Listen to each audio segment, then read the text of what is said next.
Okusinziira kwa lipoota ya Uganda AIDS Commission gye yafulumya gye buvuddeko eraga ng'abantu abakwatibwa kawuka ka siriimu bwe bakendedde okuva ku mitwalo 5 mu 13 mu 2019 okudda ku mitwalo 38 mu 2023. Ekitegeeza nti okusaasaana kw'akawuka kano mu ggwanga kuli ku bitundu 5 n'akatundutundu kamu ku buli 100.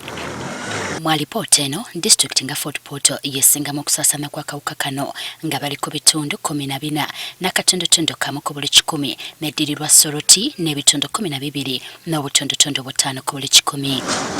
Disitulikiti ya Buyende esangibwa mu buvanjuba bwa Uganda nayo y'emu ku ezo ezaanokolwayo mu alipoota eno ng'akawuka kasaasaanira ku bitundu 2 n'akatundutundu kamu ku buli 100. Ssentebe wa disitulikiti eno Michael Kanaku agamba okusaasaana kw'akawuka mu kitundu kino kuvudde ku bbula ly'amalwaliro. Mu Buyende staffing level y'abasawo eri ku 22% compared to other districts eri mu 80%. Number 2 mulimu amagombolola malamba nga Gumpi, Kidera, Buyanja, muzira even health center tu wono okuba nti omukazi agira anwe idagala meba mukebere. Onagattako nti ne disitulikiti yennyini erimu abantu ab'amawanga ag'enjawulo. Babirivingira nti omwana bwe kabayira nga kaali kato izooke.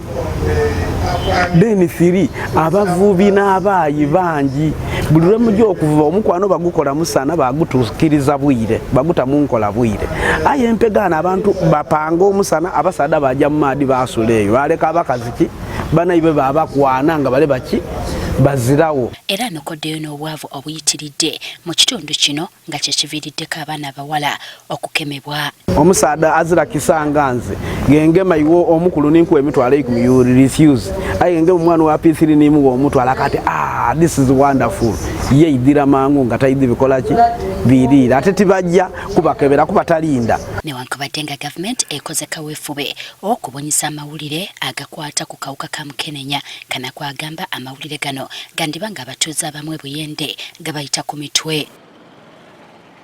Ng'ayogerako eri bannamawulire akulira akakiiko ka Uganda AIDS Commission, Dr. Vincent Bagambe alambuludde ku kusoomoozebwa kwe basanze mu kulwanyisa akawuka kano. Abasinga tebakozesa kapira nawadde ne bwebaba nga beegatta n'abantu batali ba partners baabwe ab'olubeerera.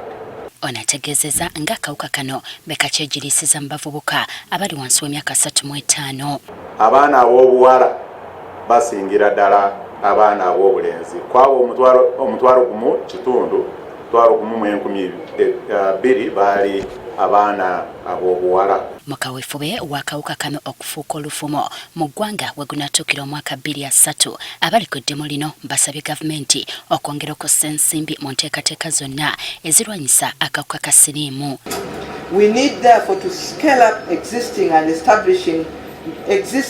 establish new innovative financing approaches to bridge the gap between external funding and domestic resources. Ensi yonna erindiridde okukoza olunaku lw'akawuka ka siriimu nga lumu Desemba nga lwakozebwa mu disitulikiti y'e Buyende.